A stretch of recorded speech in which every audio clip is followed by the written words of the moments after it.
Current estimates suggest over 2 billion casualties, replied his aide, her voice shaking. The numbers are still coming in.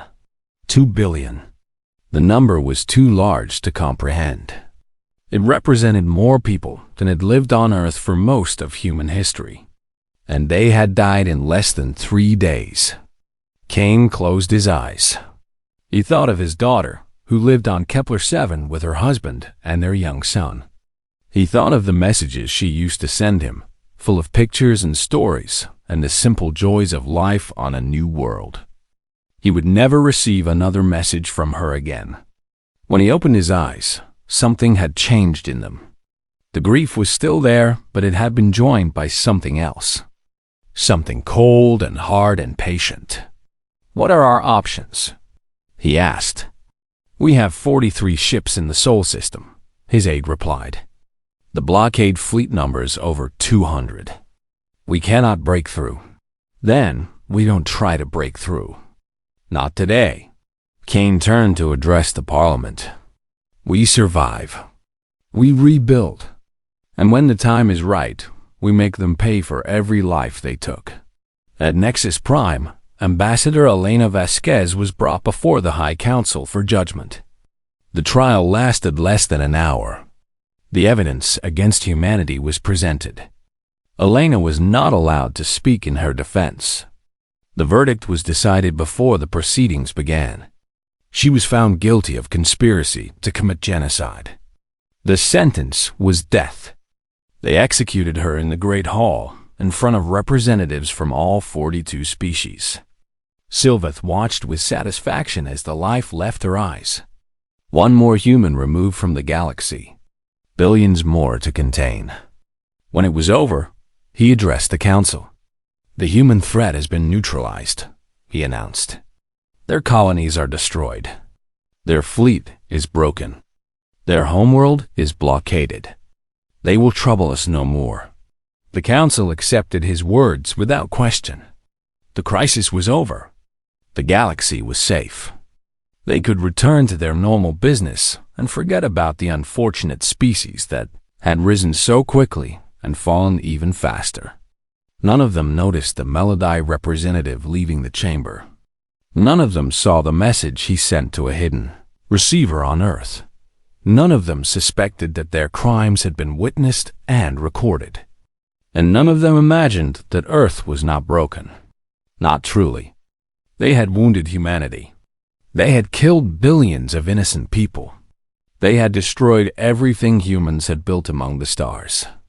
But they had not destroyed humanity's will to survive. And they had not destroyed humanity's capacity for vengeance. On Earth, the blockade settled into place. 200 warships and dozens of automated defense stations surrounded the Sol system, cutting humanity off from the rest of the galaxy. The message was clear: stay here and live, or try to leave and die. The survivors gathered in the ruins of their world. The Parliament building had been damaged in the initial chaos, its great dome cracked and its walls scarred. Commander Kane stood before the broken structure and looked at the faces of the people who had come to hear him speak. They were afraid. They were grieving. They had lost family, friends, entire worlds. They had been betrayed by a galaxy they had trusted, attacked by allies they had believed in, abandoned by a system they had joined in good faith.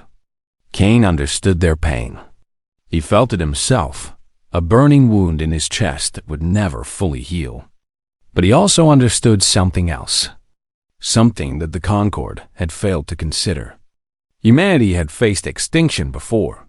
Ice ages, plagues, wars that threatened to end civilization. Every time, they had survived. Every time, they had come back stronger. It was not a choice. It was simply what humans did. "They think they have beaten us," Kane said, his voice carrying across the silent crowd. "They think we are finished. They believe they can murder our children, burn our worlds, and we will simply accept it." He paused, letting the words settle. "They are wrong." He looked up at the stars, visible even through the haze of smoke that still hung over parts of the city. Somewhere out there, the species that had killed his daughter were celebrating their victory. Somewhere out there, Archon Sylveth was planning his next move, confident that humanity was no longer a threat. "We will not attack today," King continued. "We will not attack tomorrow. We will be patient. We will be quiet. We will let them forget about us." His voice hardened. "And then, when they least expect it, we will remind them what humanity is capable of." The crowd stirred. Some of them were crying. Others were nodding slowly, the fire of determination kindling in their eyes. "They wanted us broken," Kane said. "They wanted us silent. They will learn what happens when humanity has nothing left to lose." He stepped down from the platform and walked away. Behind him, the crowd began to disperse, returning to their homes and their families and the grim work of survival. But something had changed. A seed had been planted. A promise had been made. 20 years later, that promise would be kept. In the darkness of space, the blockade ships maintained their positions, their sensors watching for any sign of human activity. They saw nothing unusual. A broken planet. A defeated species. A problem that had been solved. They did not see the construction beginning beneath Earth's oceans. They did not detect the shipyards being carved into mountains and hidden in underground caverns. They did not know about the research facilities where human scientists were already analyzing captured alien technology, learning its secrets, planning improvements. The Concorde had made a terrible mistake. They had assumed that destroying humanity's colonies would destroy humanity's spirit. They had believed that overwhelming force would create lasting submission. They had thought that fear would keep humans contained. But humanity was not like the other species of the galaxy. Humans were the children of a harsh world, forged by millions of years of struggle and survival. They did not surrender when they were beaten. They did not accept when they were told their place. They did not forgive when they were wronged. And they never, ever forgot. The stars continued to shine over Earth, indifferent to the suffering below. But if those stars had eyes, they might have noticed something changing in the night sky. A new resolve, a new purpose, a new darkness gathering in the hearts of those who had survived. The Concorde had won the battle, but the war was just beginning. The great hall of the Galactic Concorde stretched for nearly a mile in every direction. Its ceiling rose so high that clouds formed beneath it, drifting lazily past floating platforms where diplomats from 42 species conducted the business of governing a galaxy. Light poured in through crystal windows that showed the endless stars beyond, a reminder of what they all shared and what they all sought to protect. Ambassador Elena Vasquez stood at the human delegation's platform, her hands steady on the railing as she looked out at the assembled representatives. She was 53 years old, with gray streaking her black hair and lines around her eyes that spoke of decades spent in service to her people. She had fought for this moment her entire career. Humanity's acceptance into the Galactic Concorde had been her life's work. 3 years ago, when human ships had first made contact with the Melody trading vessel near Jupiter, the galaxy had changed forever. Humanity learned they were not alone. More than that, they learned they were late to a party that had been going on for millions of years. The Concorde had existed for longer than humans had walked upright. Its members had built empires, fought wars, and eventually learned to live together in something resembling peace. Now humanity was part of that peace. The newest members, the youngest species, the ones everyone watched with curiosity and, in some cases, concern. Elena smiled as she thought about how far they had come. Earth's 12 colony worlds were thriving. Human ships traveled freely through Concorde space. Human scientists worked alongside alien researchers on projects that would have seemed like magic just a generation ago. It was everything humanity had ever dreamed of. She did not know that it was all about to end. across the great hall. On a platform carved from black stone that seemed to drink in the light, Archon Sylveth of the Velthari Dominion watched the human ambassador with eyes that held no warmth. The Velthari were ancient. They had ruled half the galaxy when most of the current Concord species were still living in caves. They had been forced to share power, forced to accept equals, forced to watch younger species rise to challenge their supremacy. And now these humans, these creatures who had only discovered fire 100,000 years ago, they were advancing too quickly, learning too fast. In 3 short years, human engineers had improved upon Concord technology in ways that made Velthari scientists nervous. Human diplomats had formed alliances that shifted the balance of power in the council. Human merchants had carved out trading networks that competed with Velthari interests. Sylveth had lived for over 800 years. He had seen threats rise and fall. He knew how to recognize a danger before it became unstoppable. The humans were a danger, and Sylveth had decided they needed to be stopped. The council session that day was routine. Trade agreements, border disputes, the usual business of keeping a galaxy running. Elena spoke briefly about humanity's request to colonize the Kepler cluster, a collection of barren worlds that no other species wanted. It was a reasonable request. The cluster was far from any major trade routes and held no strategic value. The council approved the request with little discussion. Elena thanked them graciously and returned to her seat, not noticing the slight smile on Sylveth's face. That night, as Elena slept in her quarters on the diplomatic station orbiting Nexus Prime, Sylveth called a secret meeting. Only 9 of the 12 council members attended. The other 3, including representatives from the Mulladi and 2 smaller species, had not been invited. Sylveth did not need them. He only needed a majority. The chamber where they met was hidden deep within the station, shielded from every form of surveillance. The 9 representatives took their seats and waited for Sylveth to speak. He did not waste time with pleasantries. "The humans are building a weapon," he said. His voice was soft, almost gentle, but it carried the weight of absolute certainty. "A planet killer. They have been constructing it in secret on one of their colony worlds." The representative stirred. A planet-killing weapon was the ultimate crime under Concord law. No species was permitted to develop such technology. The punishment was severe. "You have proof?" asked the Crucix representative, a being of living crystal who caught the light as he moved. Sylveth touched a control on his platform. Holographic images appeared in the center of the chamber.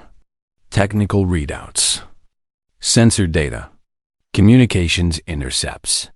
All of it pointed to a massive weapons project hidden on the human colony of Kepler-7. The proof was complete. It was detailed. It was utterly convincing. It was also completely false. Sylveth had spent 2 years creating this fiction. His agents had fabricated every piece of evidence, planted every false trail, manufactured every lie. The humans were guilty of nothing except being human. But the council would never know that. "This cannot be allowed," said the Yanari representative, her 4 eyes blinking in distress. "If the humans are building such a weapon, they must be stopped." "Stopped how?" asked another representative. "They are members of the Concord. They have rights." Sylveth leaned forward. "They forfeit those rights the moment they began building this weapon. The law is clear. We must act to protect the galaxy." He paused, letting his words sink in. "I propose a preemptive containment action. We quarantine their worlds. We confiscate their fleet. We ensure they can never threaten us." The debate lasted for hours. Some representatives were hesitant. The humans had been good members of the Concord. They had followed the rules. They had caused no trouble. But the evidence was overwhelming, and Sylveth was persuasive. In the end, The vote was 9-3 in favor of action. The three who voted against had not been present for the secret meeting. They learned of the decision only after it was made. The operation began 3 days later. Elena Vasquez was asleep when the first alarm sounded. She woke to the sound of explosions and the red flash of emergency lights. Her door burst open and 2 Valkyrie soldiers entered, their weapons pointed at her chest. "Ambassador Vasquez," one of them said, "you are under arrest for crimes against the Concord." She did not resist. There was no point. But as they dragged her from her quarters, she managed to activate a hidden transmitter sewn into her sleeve. It sent a single word to Earth: betrayal. The message arrived too late. Across human space, the attack came without warning. The Concord had mobilized a joint fleet of over 1,000 warships, drawn from 9 different species. They struck all 12 human colonies simultaneously, dropping out of faster-than-light travel in perfect coordination on Kepler 7, where the fictional weapon was supposedly being built. The bombardment began within seconds of arrival. Orbital defense platforms were destroyed before they could fire a single shot. Warships descended through the atmosphere, their weapons raining fire on cities that had no chance of defending themselves. The colony had 2 million people. Most of them were civilians, farmers, teachers, children. They died in their beds, in their homes, in the streets as they tried to flee. The Concord ship showed no mercy. Their orders were clear: contain the human threat by any means necessary. On New Shanghai, the second largest human colony, the attack came at midday. People were going about their daily lives when the sky filled with alien warships. The colonial militia tried to fight back, but they were outnumbered and outgunned. The battle lasted less than an hour. When it was over, the city centers were craters, and the survivors were fleeing into the wilderness. The human fleet, such as it was, scrambled to respond. Earth had perhaps 200 warships spread across 12 star systems.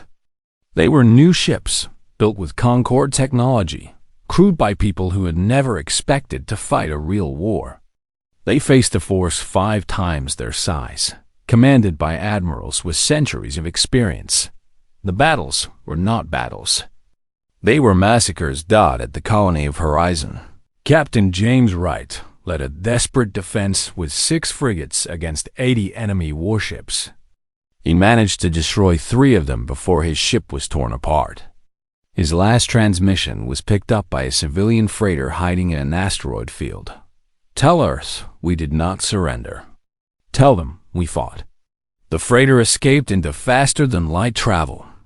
It was one of the only human ships to survive the first night. On Earth itself, the news arrived in fragments.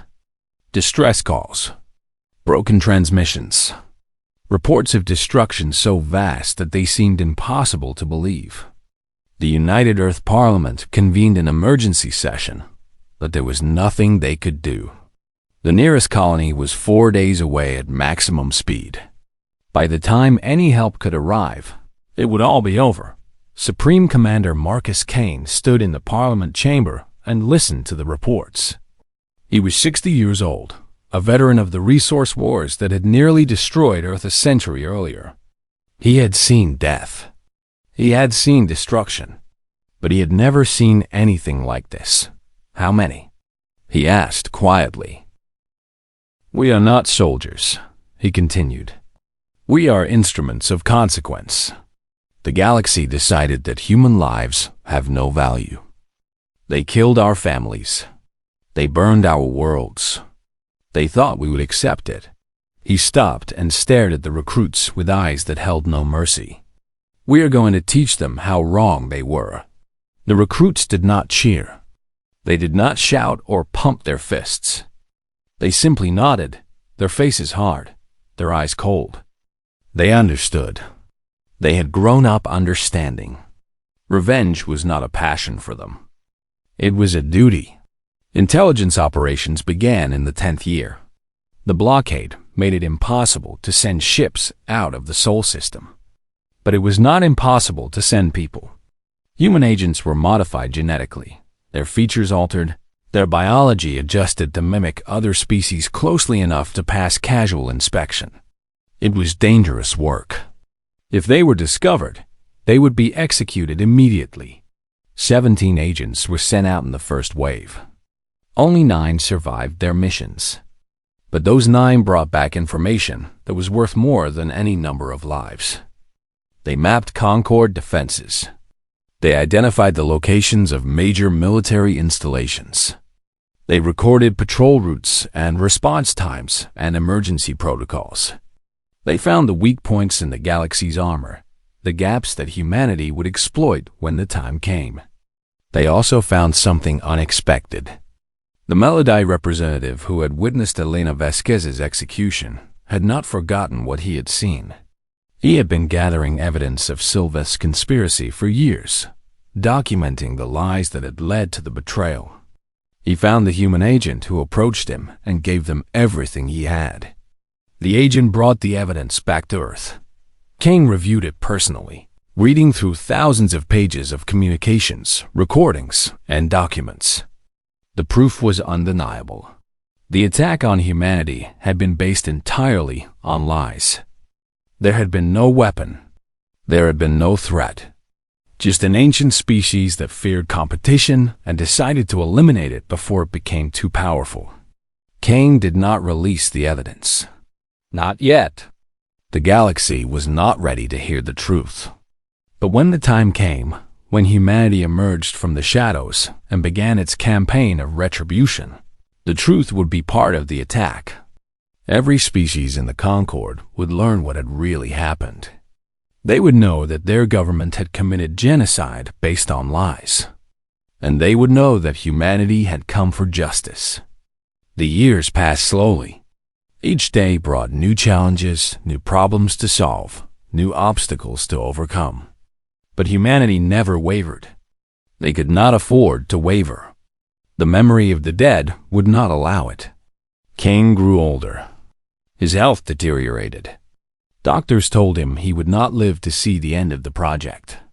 He ignored them and kept working, pushing himself beyond the limits of what his body could sustain. He would see this through. He had promised his daughter's memory. He had promised the 2 billion souls who had died. He would not break that promise. In the 20th year, the Retribution fleet was complete. 3,000 warships waited in hidden docks across the planet. Each one was named after a person, a place, or an event from the betrayal. The Kepler 7 Memorial, the new Shanghai Avenger, the Vasquez's Vengeance, which would serve as Kane's flagship. Every name was a reminder of why they were fighting. Every name was a promise that would be kept. Kane stood in the command center of the Vasquez's Vengeance and watched as the final systems came online. The ship hummed with power, its engines ready, its weapons armed, its crew standing by for orders that had been 20 years in the making. His aide approached with a data pad. "Sir, all ships report ready. The fleet is awaiting your command." Kane nodded. He thought about Elena Vasquez, who had died believing that she had failed her people. He thought about his daughter, who had never had the chance to say goodbye. He thought about the 2 billion innocent lives that had been snuffed out because an ancient species had decided that humanity was too dangerous to live. They had been partly right. Humanity was dangerous, more dangerous than they had ever imagined. And now that danger was about to be unleashed. "Signal all ships," Kane said, his voice steady despite the emotion that threatened to overwhelm him. "Prepare for departure. Operation Reckoning begins in 1 hour." Across the planet, 3,000 ships began their power-up sequences. Crews took their stations. Weapons were armed. Navigation systems plotted courses to targets that had been selected years in advance. In the darkness of space, the blockade ships continued their patrols, oblivious to what was about to happen. Their sensors showed nothing unusual. Earth was quiet. Earth was contained. Earth was no longer a threat. They would learn how wrong they were within the hour. Kane took one last look at the blue planet that humanity called home. It was still beautiful, despite everything that had happened. The ocean still sparkled. The clouds still drifted. Life still thrived on its surface, stubborn and resilient, refusing to surrender. Humanity was like its homeworld. They had been wounded. They had been pushed to the edge of extinction. But they had not broken. They had not surrendered. They had waited and prepared and grown strong in the darkness. Now it was time to step into the light. All ships, Kane said, his voice carrying across 3,000 bridges, heard by hundreds of thousands of men and women who had dedicated their lives to this moment. It's time. The full drives activated in perfect synchronization. The Retribution fleet vanished from Earth's orbit, leaving behind nothing but empty space and the fading echoes of their passage. The galaxy was about to learn that Earth remembered, and Earth would never forgive. The galaxy forgot about Earth. It happened slowly, the way most forgetting happens. At first, the news feeds were full of stories about the human containment. Experts discussed the wisdom of the Council's decision. Politicians debated whether the response had been proportionate. For a few months, humanity was the most talked about topic in Concord space. Then other stories came along. A trade dispute between the Crucix and the Yenari. A new scientific discovery in a distant star system. The usual business of running a galaxy with 42 species and countless competing interests. Earth became old news. The blockade became routine. The automated stations circled the Sol system, their sensors watching for activity that never came. Patrol ships made their rounds once a month, confirming that the broken planet was still broken, that the defeated species was still defeated. What they could not see was happening underground. Commander Marcus Kane stood in a cavern 3 miles beneath the Rocky Mountains. The space was vast, carved from solid rock by machines that had been working day and night for 5 years. Banks of lights hung from the ceiling, illuminating a scene that would have seemed impossible to anyone who did not know what humanity was capable of. A day, warship was taking shape on the construction floor. It was not like the ships humanity had built before joining the Concorde. Those had been designed for exploration and trade, with weapons added almost as an afterthought. This ship was different. This ship was built for one purpose only: war. How long until it's ready? Kane asked. He was 70 now, his hair completely white, his body beginning to fail him in ways that his will refused to accept. But his eyes were as sharp as ever, and his mind had lost none of its edge. 6 months, replied Chief Engineer Maya Chun. She was young, barely 30, but she had proven herself the most brilliant engineer of her generation. She had been 12 years old when the betrayal happened. Her parents had died on Kepler 7. We're ahead of schedule. Kane nodded. He had heard those words many times over the past 15 years. Every project was ahead of schedule. Every goal was met or exceeded. Humanity was working with a focus and dedication that bordered on the impossible. That was what happened when you gave a species nothing to live for except revenge. The ship before them was the 47th to be constructed in this facility alone. There were other facilities scattered across Earth, hidden in the deepest ocean trenches, buried in the most remote mountains, concealed in places the blockade sensors would never think to look. Together, they had produced something the galaxy had never seen. 3,000 warships. Each one larger and more powerful than anything humanity had possessed before the betrayal. Each one equipped with weapons that pushed the boundaries of known physics. Each one crewed by men and women who had spent their entire lives training for the day they would take the fight to those who had wronged them.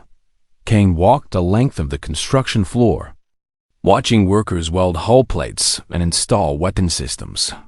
They moved with quiet efficiency, their faces set in expressions of grim determination. No one spoke more than necessary. No one wasted time on idle conversation. They all knew what was at stake. Project Prometheus, they called it. The name had been Cain's idea.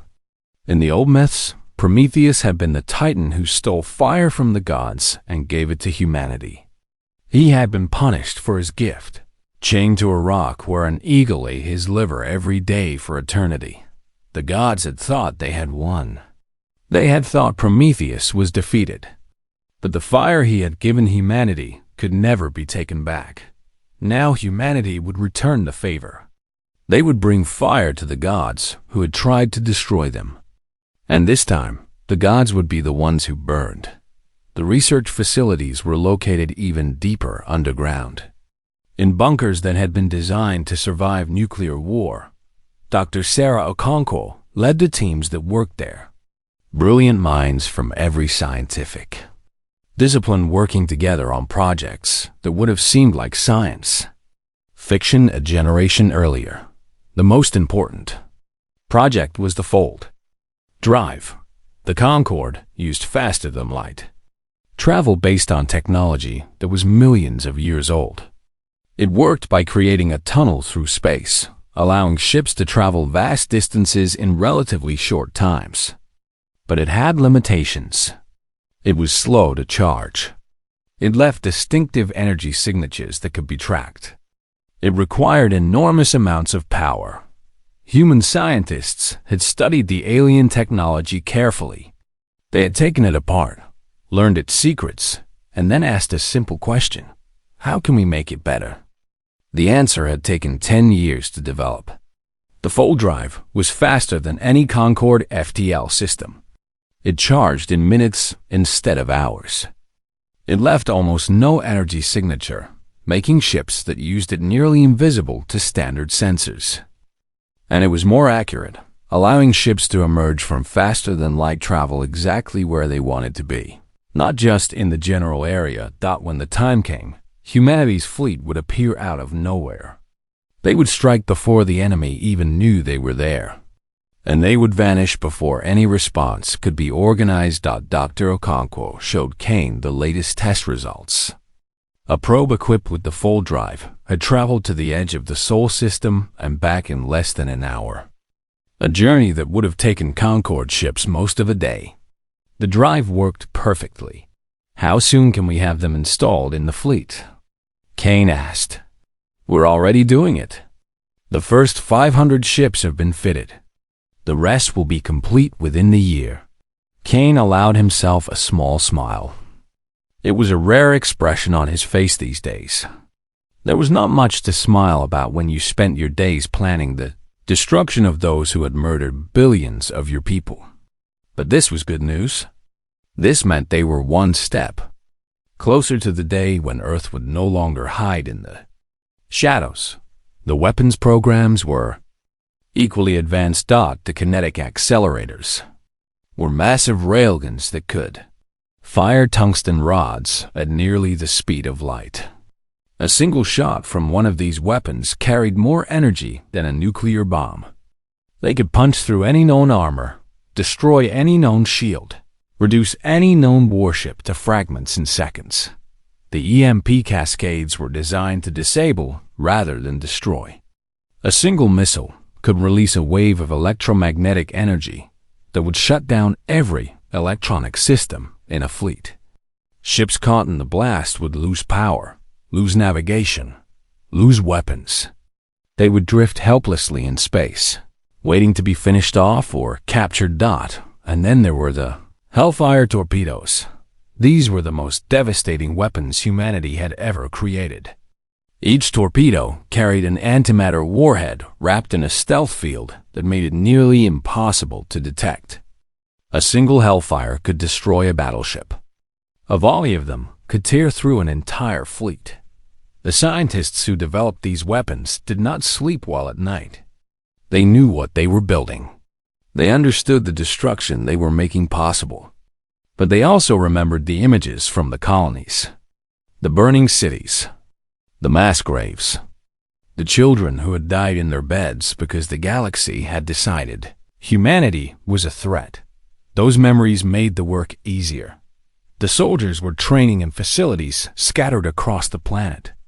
General David Reyes commanded the ground forces, a man who had lost his entire family in the attack on New Shanghai and channeled his grief into a brutal efficiency that his troops both feared and respected. The training was harder than anything humanity had attempted before. Physical conditioning pushed the limits of human endurance. Combat simulations covered every possible scenario, from ship-to-ship boarding actions to planetary assault. Soldiers learned to fight in zero gravity, in hostile atmospheres, in environments that would kill an unprotected human in seconds. But the most important training was psychological. Reyes stood before a group of new recruits, young men and women who had grown up hearing stories of the betrayal. They had been children when the colonies burned. Now they were adults, ready to fight and die for a cause that had defined their entire lives. "You are not soldiers," Reyes told them. "Not yet. Soldiers fight for their country. Soldiers follow orders. Soldiers obey rules of engagement." He paced before them, his prosthetic leg clicking against the floor with each step. He had lost the original in the attack on New Shanghai, burned off by plasma fire as he carried survivors from a collapsing building. Admiral Tervax of the Velthari Dominion was enjoying a quiet evening on the orbital station above the colony world of Velkreth Minor. The station was old, built during the height of the Dominion's power, decorated with trophies from 100 conquered species. Tervax liked to walk its corridors and remember the glory days when the Velthari ruled without question. His communicator buzzed. He glanced at it, expecting routine business, and froze when he read the message. "Contact lost with Sol blockade. All stations offline. Patrol fleet not responding." Tervax read the message 3 times, certain he had misunderstood. The Sol blockade was one of the most heavily defended positions in the Concord. 200 warships, dozens of automated stations, multiple layers of sensors and weapons platforms. Nothing could destroy all of that without sending at least one distress signal. He was still trying to process the information when space split open above Velkreth Minor. The human ships emerged from their fold drives in perfect formation. 200 warships arranged in a sphere around the planet, their weapons already powered and tracking targets. They had appeared less than 10,000 kilometers from the orbital station, inside the defensive perimeter, inside the range of the planetary shields. For a moment, everything was silent. The Velthari defenders stared at their sensors in disbelief. The readings made no sense. No ship could travel that fast or appear with that kind of precision. It was impossible. Then the humans opened fire. The first volley of kinetic accelerators tore through the orbital station's shields like they were not there. Tungsten rods moving at 90% of light speed punched holes through armor plating, through bulkheads, through everything in their path. Admiral Tervax died in the first 3 seconds, reduced to vapor along with his command staff and the entire Strategic Coordination Center. The Velthari defense fleet scrambled to respond. 30 warships powered up their weapons and turned to engage the attackers. They were veteran crews, experienced in combat, confident in their superiority. They lasted less than 10 minutes. The human ships moved with a coordination that seemed almost choreographed. They split into squadrons, surrounded the Velthari vessels, and poured fire into them from every direction. EMP cascades disabled shields and engines. Kinetic accelerators shattered hulls. Hellfire torpedoes finished off anything that survived the initial barrage. When it was over, the wreckage of 30 Velthari warships drifted through space, mixing with the debris of the orbital station. Not a single human ship had been destroyed. 3 had minor damage. Commander Kane watched the battle from the bridge of the Vasquez's Vengeance. His face showed no emotion. There was no joy in this victory, no satisfaction in the destruction. Only duty. Only the work that had to be done. "Broadcast the message," he ordered. The communications officer nodded and activated the transmission. Kane's voice carried across the system, picked up by every receiver on the planet below and the ships in orbit above. 20 years ago, you murdered our children in their beds. You burned our worlds and called it justice. Now justice comes for you. He paused, letting the words sink in. Not conquest, consequence. On the planet below, millions of Velthari civilians looked up at the sky and saw fire raining down on their orbital defenses. They did not know who was attacking or why. They only knew that death had come to their world. The human fleet did not attack the planet itself. Kane had been clear about this from the beginning. Civilians were not targets. Cities would not be bombed. The goal was not extermination. The goal was to destroy the military power that had been used against humanity and to bring the architects of the betrayal to justice. But the Velthari did not know this. They saw only warships in their sky and assumed the worst. Panic spread across Velkreth Minor. Emergency broadcasts warned of invasion. Shelters filled with frightened families. Communication systems overloaded with desperate calls. The human fleet ignored all of it. They had already identified their next targets, the military shipyards on the planet's largest moon. Within an hour, those shipyards were rubble.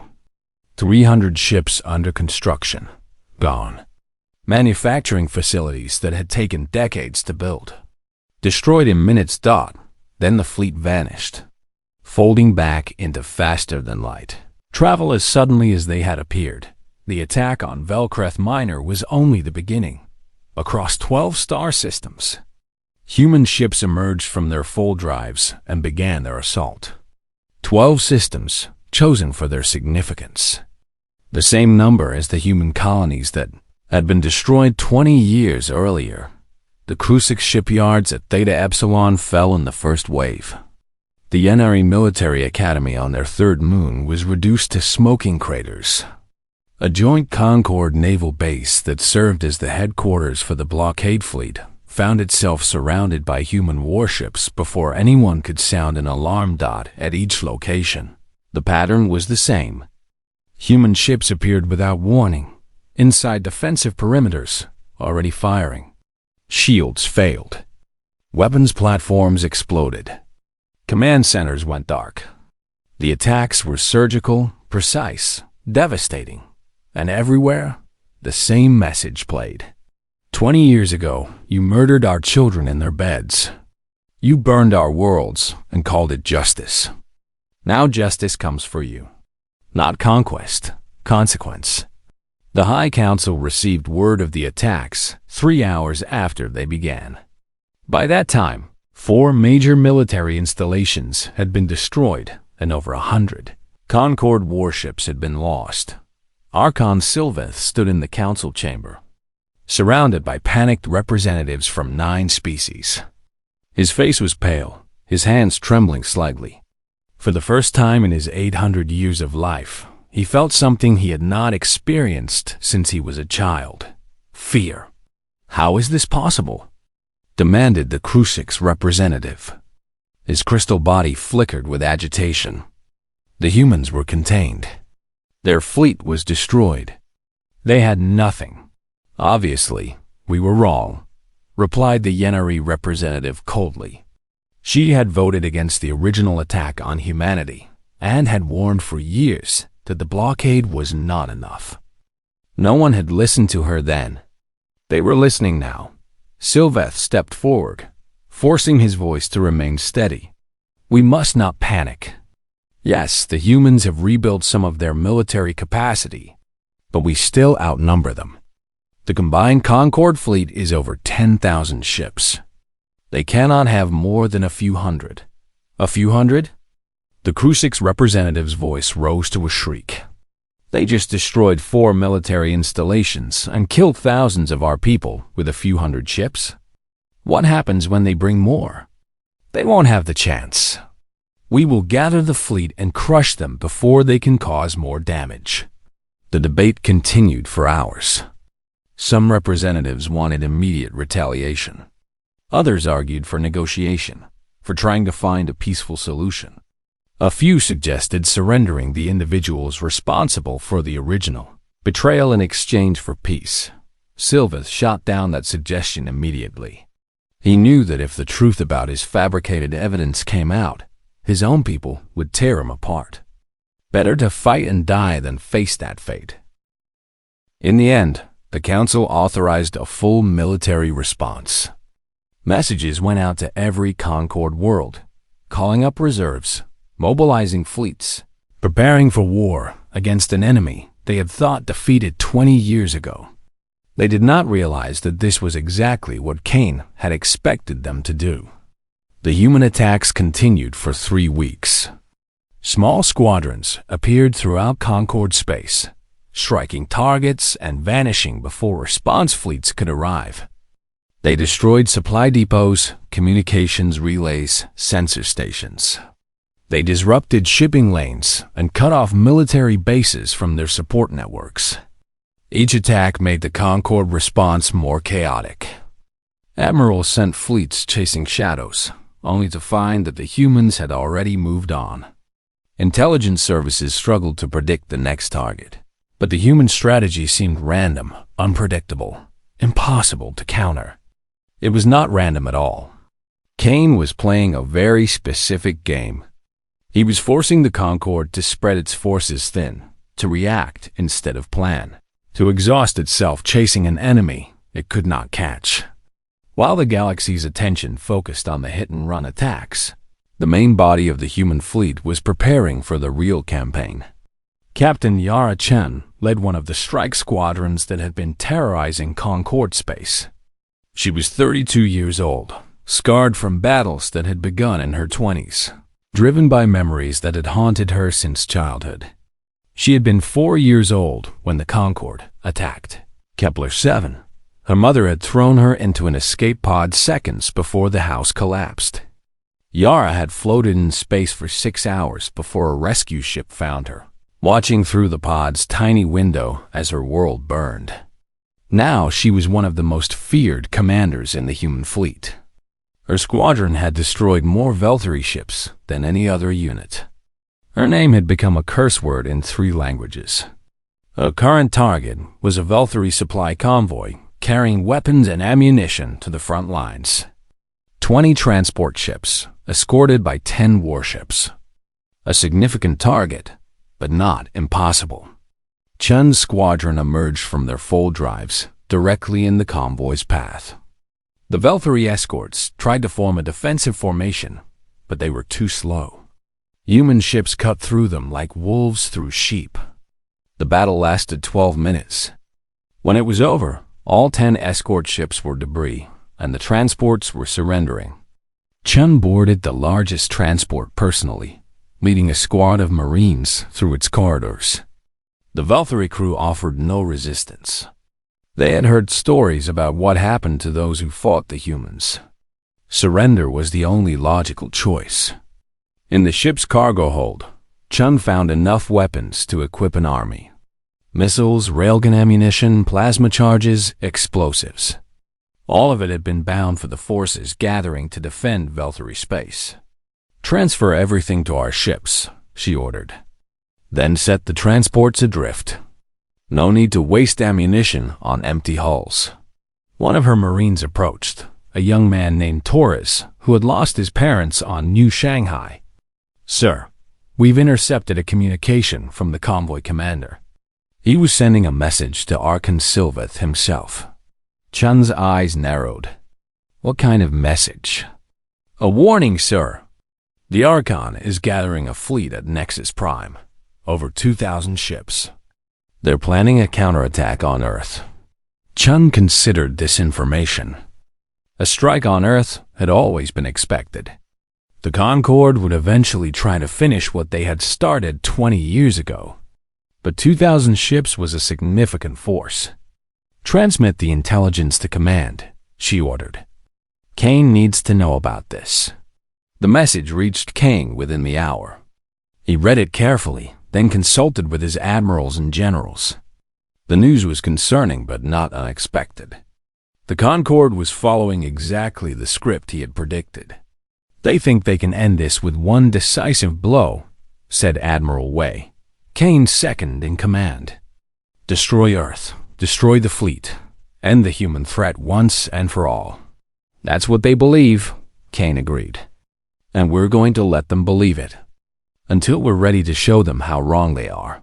The human fleet had been conducting its operations with only about 1/3 of its total strength.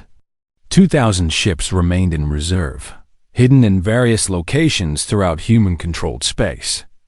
Kane had been waiting for the right moment to reveal them. That moment was approaching. In Concorde space, the effects of the human attacks were beginning to show. Supply lines were disrupted. Communication networks were unreliable. Military commanders were exhausted from weeks of constant alerts and false alarms. Worse, the civilian populations were starting to ask questions. News of the attacks had spread despite government attempts at censorship. People wanted to know why the humans were attacking. They wanted to know what had started this war.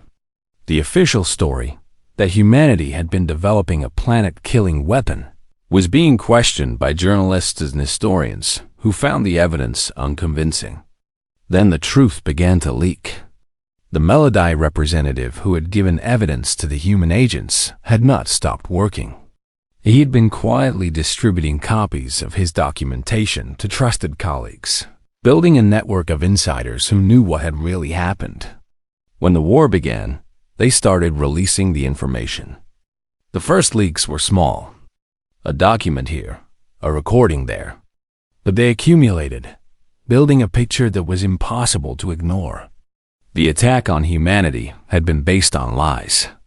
The evidence of a planet-killing weapon had been fabricated. The betrayal had been orchestrated by Archon Sylveth for his own political purposes. Protests erupted on a dozen worlds. Citizens demanded answers from their governments. Some species began withdrawing their representatives from the council, refusing to be associated with genocide. The Concorde was cracking. Kane watched the reports with grim satisfaction. The military campaign was only part of his strategy. The truth was equally important. He wanted the galaxy to know what had been done to humanity. He wanted every species to understand that their government had murdered billions of innocent people based on fabricated evidence. When the reckoning came, he wanted no one to be able to claim ignorance. Captain Chun's squadron was assigned to escort duty for one of the intelligence operations. A human agent who had been working on the Veltari homeworld needed extraction. The information he carried was too important to risk. The extraction went smoothly. The agent, a man named David Okafor, who had spent 5 years living among the enemy, was brought aboard Chun's flagship without incident. He looked exhausted, aged beyond his years by the stress of constant deception. "The Celestial Lance," he said as soon as he was debriefed. "They're activating it." Chun felt her blood run cold. She had heard rumors of the Celestial Lance, an ancient Veltari superweapon that had been mothballed centuries ago. A battle station the size of a small moon, capable of destroying entire planets. "Are you certain?" "I saw the orders myself. Arkham Sylveth has convinced the Council that it's the only way to end the war. They're bringing it online. Target: Earth." Chun transmitted the intelligence immediately. This changed everything. If the Celestial Lance reached Earth, no defense could stop it. The fleet could destroy thousands of enemy ships, and it would not matter. One shot from that weapon would end humanity forever. Kane received the news with the calm that had become his trademark. He had prepared for this possibility. He had hoped it would not come to this, but he had prepared. "Change of plans," he told his admirals. "We're not waiting for them to come to us. We're going to take the fight to them." The Retribution fleet began to gather. Ships that had been scattered across a dozen systems converged on a single point in deep space. 2,800 warships, the largest human fleet ever assembled, ready to face the combined might of the Galactic Concord. Kane stood on the bridge of the Vasquez's Vengeance and watched the fleet take formation around him. Each ship represented years of work, decades of sacrifice, the hopes of a species that refused to die. He thought about the journey that had brought them here.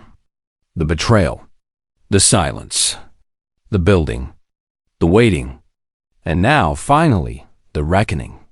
"Signal all ships," he ordered. "Set course for Velthury space. We're going to destroy the celestial lance before it can fire." The fleet acknowledged. Navigation systems plotted courses.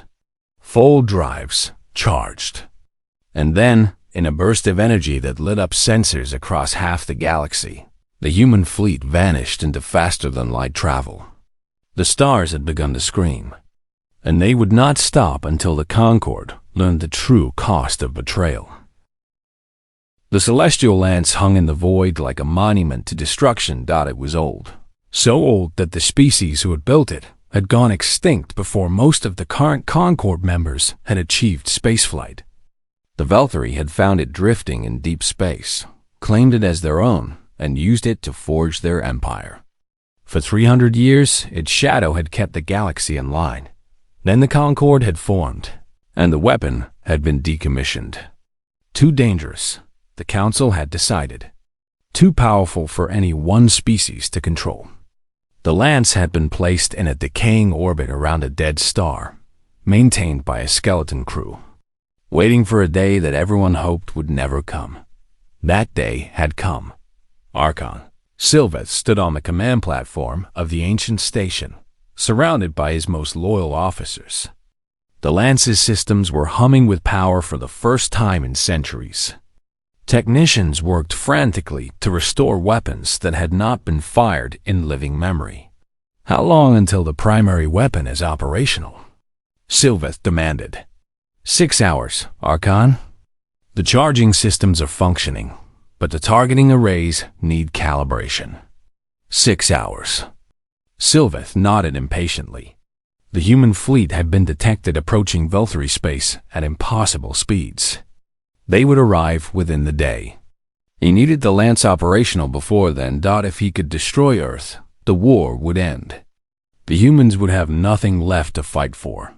Even if their fleet survived, they would be homeless, rootless, doomed to eventual extinction. All he had to do was fire one shot to finish what should have been finished 20 years ago. Around the station, the largest Velthury fleet ever assembled stood guard. 800 warships plus another 500 from allied species who had remained loyal to the Council. They formed a sphere of protection around the lance, their weapons pointed outward, waiting for the enemy to arrive. They did not have to wait long. The human fleet emerged from faster-than-light travel at the edge of the system. Commander Kane had expected heavy defenses. He had planned for them. But seeing the enemy fleet arrayed before him, outnumbering his forces significantly, he felt a moment of doubt. It passed quickly. Humanity had not come this far to turn back now. "All ships, this is the commander," Kane broadcast. "The weapon before us was designed to destroy worlds. They intend to use it against Earth. We cannot allow that to happen." He paused, looking at the tactical display. Every species in this galaxy decided that human lives did not matter. Today, we show them how wrong they were. Engage the enemy. The battle began with a clash of titans. Human ships surged forward in formations, designed to maximize their firepower while minimizing their exposure. They had trained for this exact scenario, practiced it in simulations thousands of times. Every crew knew their role. Every commander understood the stakes. The Concord fleet moved to intercept. 800 warships spread out to form a defensive line, their weapons filling space with deadly fire. The first human ships entered range and shields began to flare under the bombardment. Captain Chun's squadron led the assault on the left flank. Her ships dove into the enemy formation, using their superior speed and maneuverability to avoid the heaviest fire. They targeted engines and weapon systems, crippling ships rather than destroying them, preserving ammunition for the real target. "Keep moving," Chun ordered. "Don't let them pin us down. We need to punch through to the lance." Her ships wove through the chaos, leaving disabled enemies in their wake. Around her, the battle raged with an intensity that defied description. Thousands of weapons fired every second. Shields collapsed. Hulls cracked.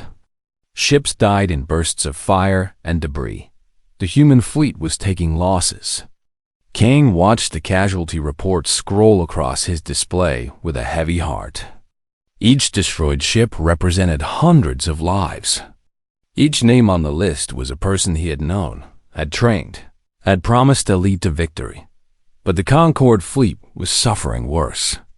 Human weapons were more powerful, human tactics more innovative, human crews more determined.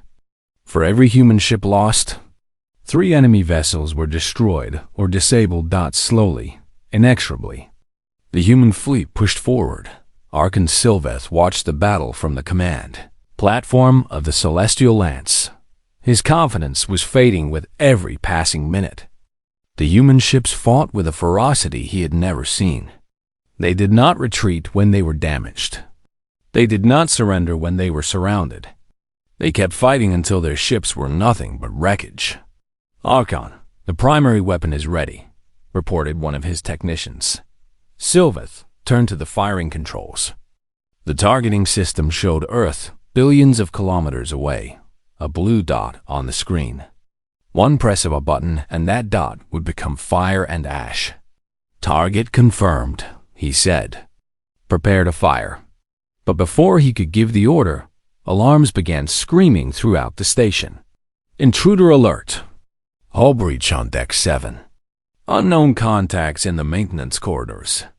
Sylveth's blood went cold. The humans were inside the station. Somehow, impossibly, they had gotten past the defenses. Captain Chun had volunteered for the infiltration mission personally.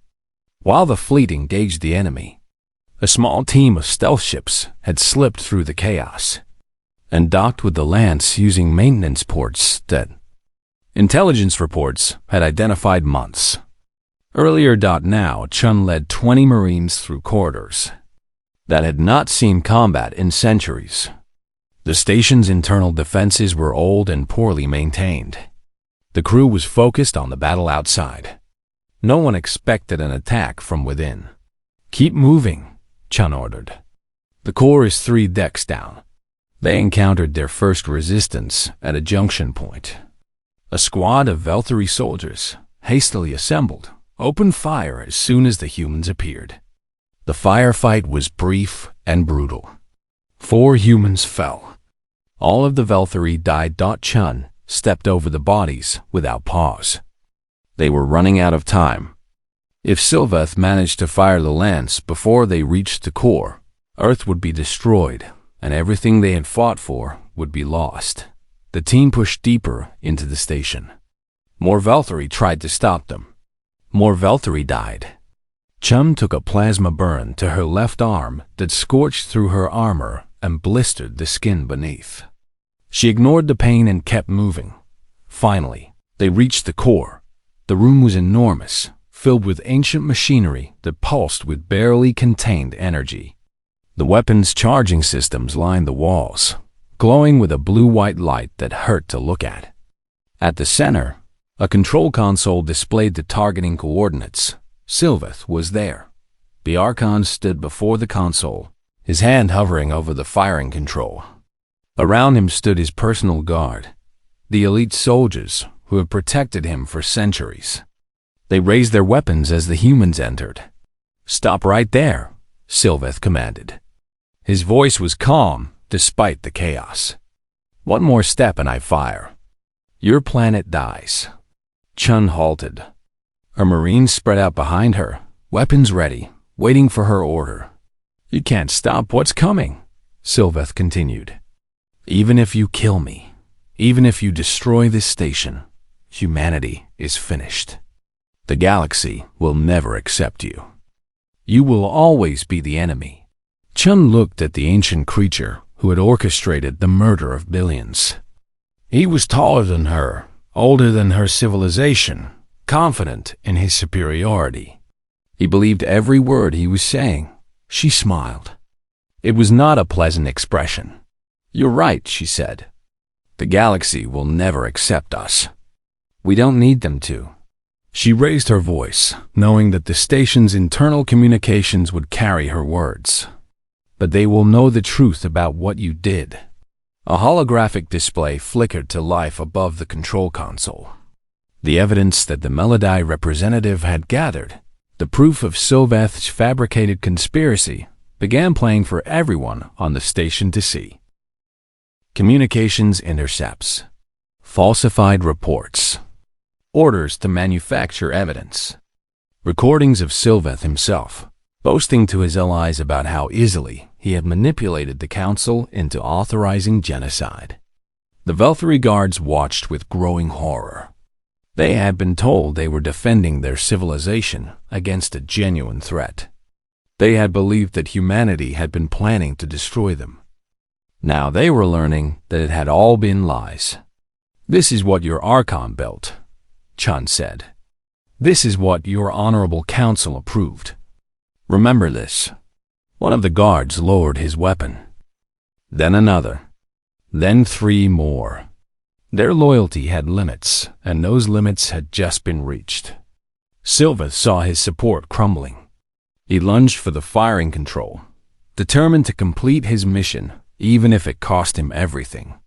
Chun was faster. She crossed the distance between them in 3 steps and tackled him away from the console. They crashed to the floor, struggling. Sylveth was stronger, but Chun had trained for this her entire life.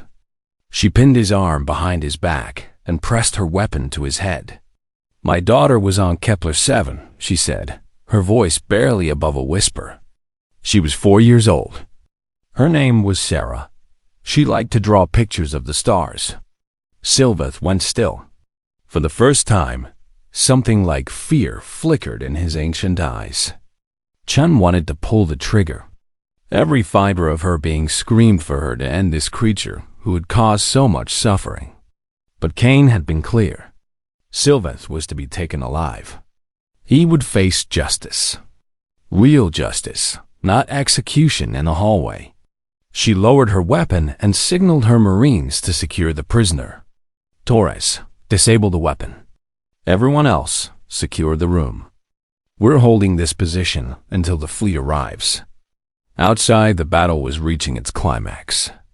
Kane had received Chun's transmission and knew that the lance was no longer a threat. He pressed his attack with renewed determination. The Concorde fleet was breaking. Ships that had been holding the line began to retreat. Allied species who had joined the Velthury out of fear decided that survival was more important than loyalty. One by one, squadrons peeled away from the battle and fled into faster-than-light travel. Within an hour, only a handful of Velthury ships remained. They fought to the end, but the end came quickly. The Celestial Lance's self-destruct had been disabled by Chun's team. Human engineers swarmed the station, studying its systems, learning its secrets. They would not use it against civilian populations. That was not the human way. But they would make sure no one else could use it either. The station was destroyed 3 days later, reduced to atoms by human demolition charges. Its wreckage scattered through the void, a monument to the end of an era.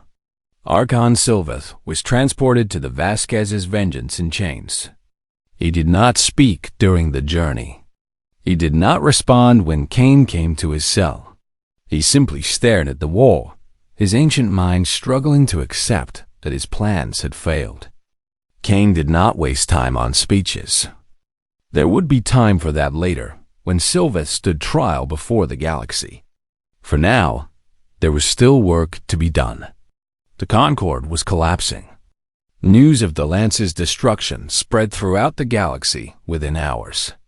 The evidence of Sylveth's conspiracy followed. Governments that had supported the original attack on humanity found themselves facing furious populations demanding answers. The Melody were the first to formally withdraw from the Council. Their representative issued a public statement condemning the betrayal and calling for peace with humanity. The Crucix followed within days. Then the Yenari. 3 species out of 9 was not a majority, but it was a start. More importantly, it was a crack in the foundation of the Concorde. A crack that Kane intended to widen.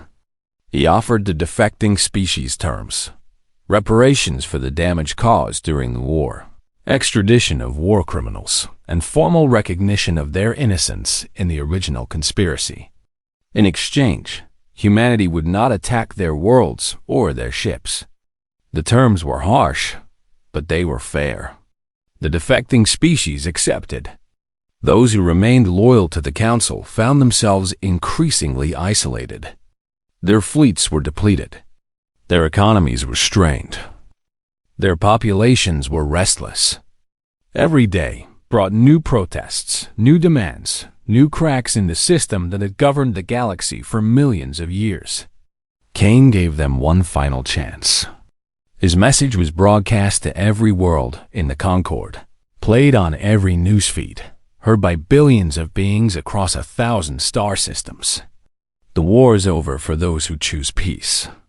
The species who have withdrawn from the Council will not be harmed. Their worlds will not be attacked. They have acknowledged the truth and accepted responsibility. But the Council itself still stands. The government that authorized genocide still rules. The individuals who voted for the murder of billions still hold power. This is not acceptable. We are coming to Nexus Prime.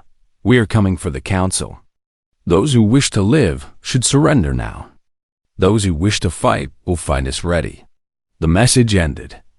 Across the galaxy, governments began to collapse. Species that had been wavering made their decisions. By the time the human fleet was ready to move, only 6 species remained aligned with the Council. 6 species, and perhaps 3,000 ships, gathered at Nexus Prime for what everyone knew would be the final battle. Kane stood on the bridge of the Vasquez's Vengeance and studied the tactical display. 2,300 human warships remained operational. They were outnumbered, but not by much. And they had advantages the enemy could not match. The path to Nexus Prime is clear, Admiral Way reported. All resistance between here and the capital has been neutralized or has surrendered. Kane nodded slowly. He thought about the journey that had brought them here. 20 years of silence. 20 years of building. 20 years of waiting for this moment. Then we end this where it began, he said. The fleet began to move. 2,300 warships, carrying the hopes and dreams and fury of a species that had refused to die. They were tired. They had lost friends and family in the fighting. They had seen horrors that would haunt them for the rest of their lives. But they had not given up. They had not surrendered. They had done what humans always did when faced with impossible odds. They had found a way to win. The full drives activated. The fleet vanished into faster-than-light travel. Nexus Prime awaited, and with it, the final reckoning. Nexus Prime was beautiful. The capital world of the Galactic Concorde hung in space like a jewel against black velvet. Its surface was a patchwork of glittering cities and azure oceans, connected by transportation networks that spanned continents. Orbital stations circled the planet in layers, thousands of them, housing diplomats and traders and citizens from every corner of the galaxy. For millions of years, this had been the center of galactic civilization. Decisions made here had shaped the fates of entire species. Wars had been ended here. Treaties had been signed here. The future of the galaxy had been written and rewritten in the halls of the council spire that rose from the planet's surface like a needle, piercing the sky. Now it was about to become a battlefield. Commander Kane stood on the bridge of the Vasquez's Vengeance as the human fleet emerged from faster-than-light travel at the edge of the system.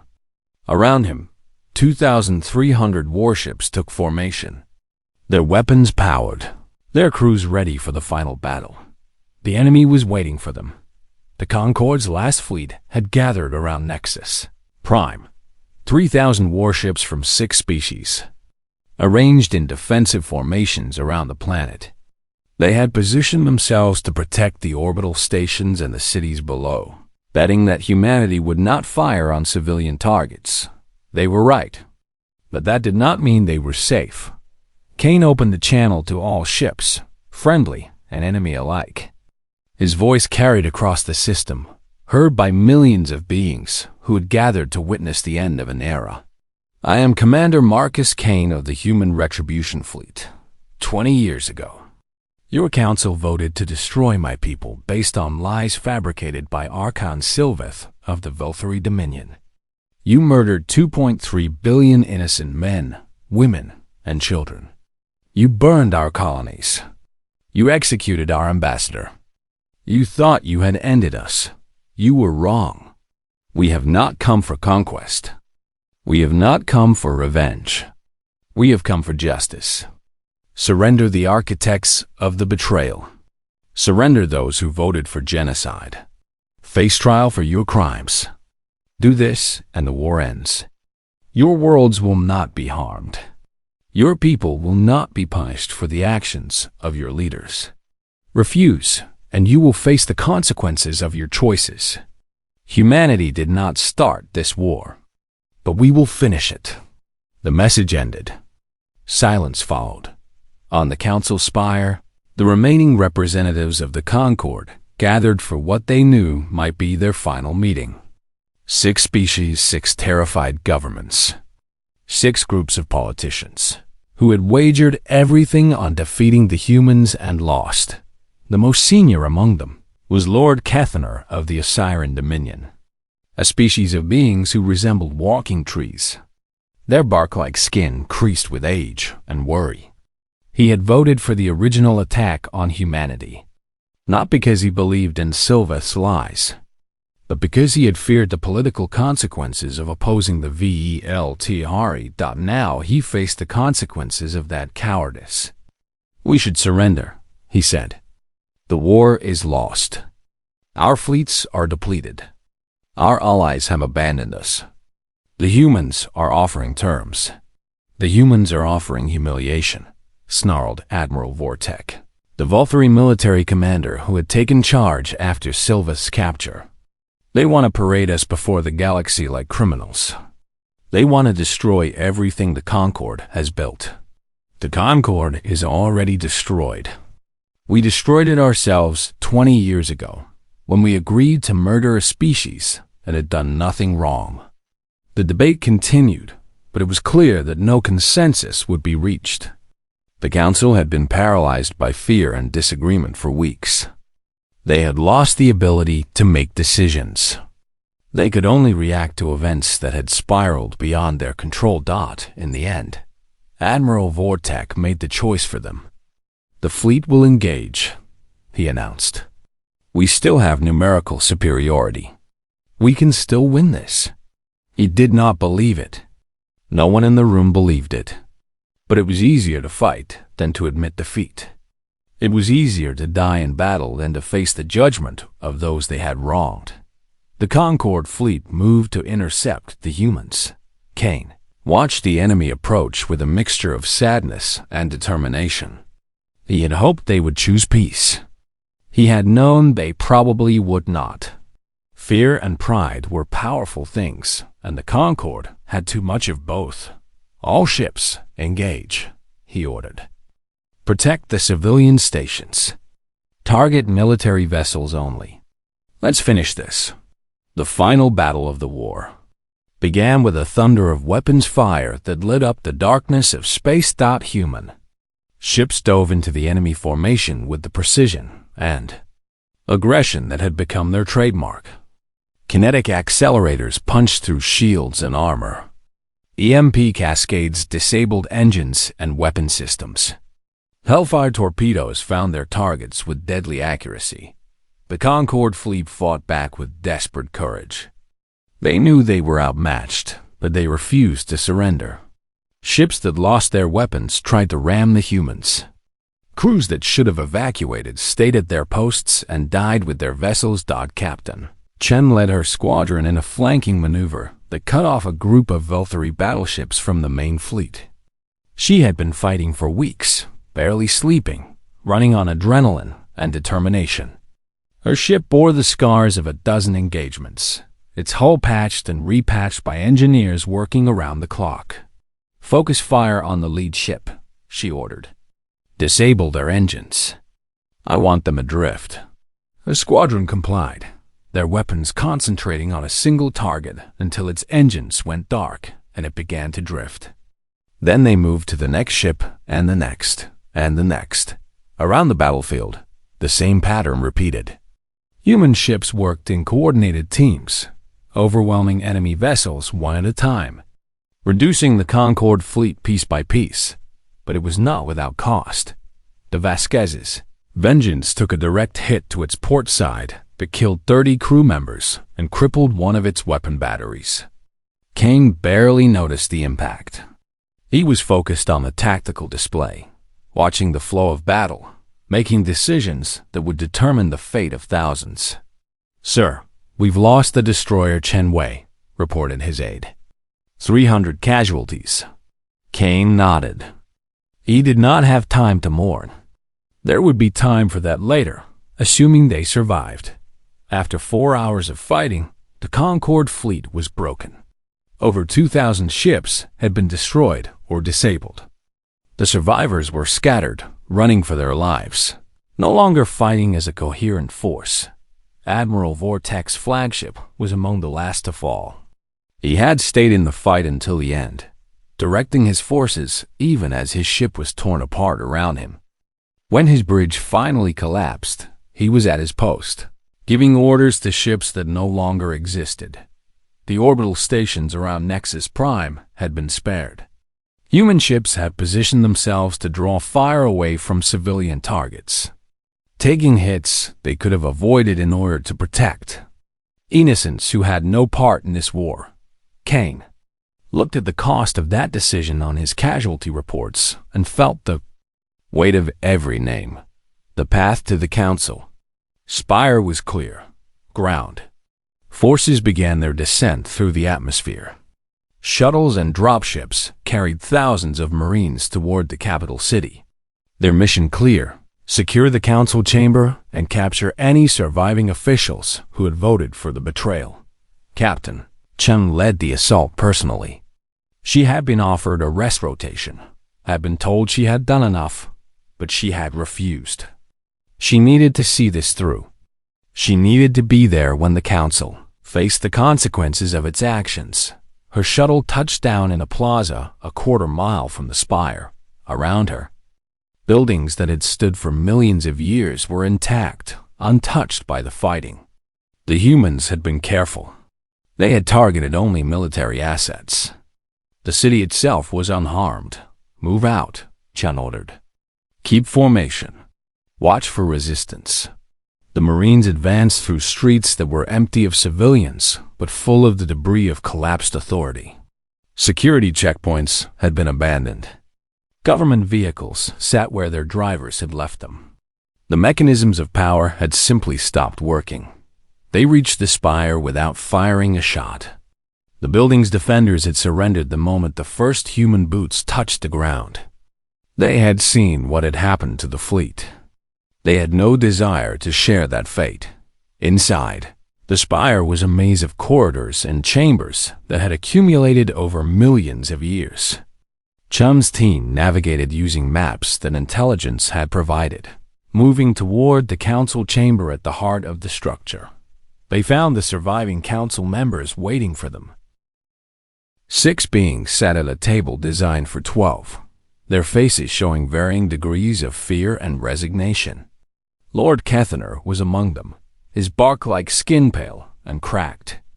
The others were representatives from 5 different species, each one responsible for the deaths of billions. They did not resist when Chun's Marines entered. They did not speak when she approached the table. They simply sat and waited for whatever came next. Chun looked at them for a long moment. These were the beings who had voted to destroy her people. These were the creatures who had decided that human lives had no value. These were the monsters who had orphaned her at 4 years old. She wanted to hate them. She wanted to feel the burning rage that had driven her for 20 years. But looking at them now, she felt only emptiness. They were pathetic. They were broken. They were not worth her hatred. "You are under arrest for crimes against humanity," she said. Her voice was calm, professional, devoid of emotion. "You will be transported to human custody for trial. Any resistance will be met with force." None of them resisted. Kane arrived at the spire 3 hours later, after the planet had been secured and the remaining enemy forces had surrendered. He walked through the corridors that had once been the center of galactic power, past murals depicting the history of the Concord, past statues of beings who had shaped the destiny of civilizations. He felt nothing. This place meant nothing to him. It was just a building. The real victory had already been won. Archon Sylveth was brought to the council chamber in chains. He had been silent since his capture, refusing to speak, refusing to acknowledge the reality of his defeat. But when he was led into the chamber where he had once held absolute power, something broke inside him. "This is not justice," he said, his voice cracking. "This is revenge. You're no better than us." Kane turned to face him. For a long moment, he simply looked at the creature who had caused so much suffering. Then he spoke. "You're right. This is not justice. Justice would be impossible. There is no punishment proportionate to what you did. No court could restore the lives you took. No sentence could ease the suffering you caused." He stepped closer, his eyes never leaving Sylveth's face. "But this is consequence. You chose to destroy us. You chose to murder our children. You chose to watch our ambassador die and call it righteousness. Now you will face the results of those choices. Not because it will bring back the dead. Not because it will make things right. But because actions have consequences, and you are not exempt." Sylveth had no response. For the first time in his 800 years of life, he had nothing to say. The trial was broadcast across the galaxy. Every species, every world, every being with access to a communication device watched as the evidence was presented. They saw the fabricated reports. They heard the intercepted communications. They watched recordings of Sylveth himself, boasting about how easily he had manipulated the council into authorizing genocide. The truth could no longer be hidden. The truth could no longer be denied. Sylveth and the council members who had voted for the betrayal were found guilty of crimes against sentient life. They were sentenced to imprisonment for the remainder of their natural lives, their names to be recorded in the archives of every species as a warning to future generations. Some had wanted execution. Some had demanded that the punishment match the crime. But Kane had refused. Humanity would not become what it had been accused of being. Humanity would prove that it was better than those who had tried to destroy it.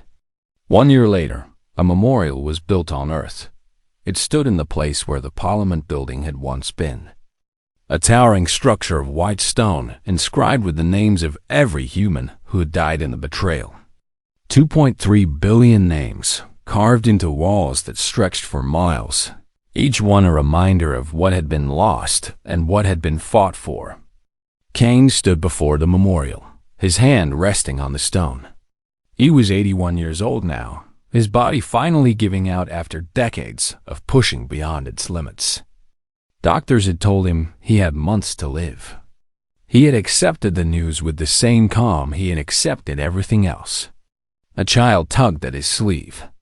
She was 6 years old, the daughter of one of his aides, too young to understand the significance of where she stood, but old enough to sense that it was important.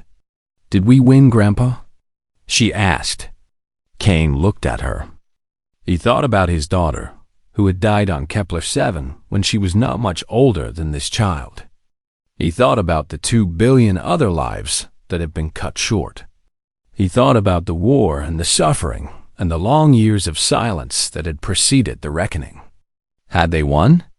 The Concorde was gone, replaced by a new alliance that included humanity as an equal partner. The species that had attacked them had paid for their crimes. The truth had been told, and the galaxy had been forced to confront its own capacity for evil. But the dead were still dead. The suffering could not be undone. The scars would never fully heal. Kane looked up at the stars. Somewhere out there, the beings who had tried to destroy humanity were living in prison cells, facing the consequences of their choices. Somewhere out there, a new generation was being born, humans and aliens alike, who would grow up in a galaxy that had learned, perhaps, to be a little more careful about the decisions it made. "We survived," he said finally. "That's what humans do." The child nodded, satisfied with the answer, and ran off to explore the memorial. Kane watched her go, a small smile on his weathered face. The galaxy stretched out above him, vast and ancient and full of wonders that humanity had only begun to explore. There would be new challenges ahead, new dangers, new opportunities. The universe did not care about justice or vengeance or the struggles of moral beings. It simply was, and it would continue to be long after everyone currently alive had returned to dust. But humanity would face whatever came. They had proven that much. They had faced extinction and refused to accept it. They had been betrayed by those they trusted and found the strength to survive. They had learned hard lessons about the nature of power and the price of weakness. And they had remembered. The stars continued to shine, indifferent and eternal. But somewhere among them, a new light had been kindled. A light that would not be easily extinguished. A light that would guide humanity through whatever darkness lay ahead. The memorial stood silent, its walls covered with names that would never be forgotten. The wind blew across its surface, carrying whispers of the past and promises of the future. Humanity had come home, and humanity would never again be prey.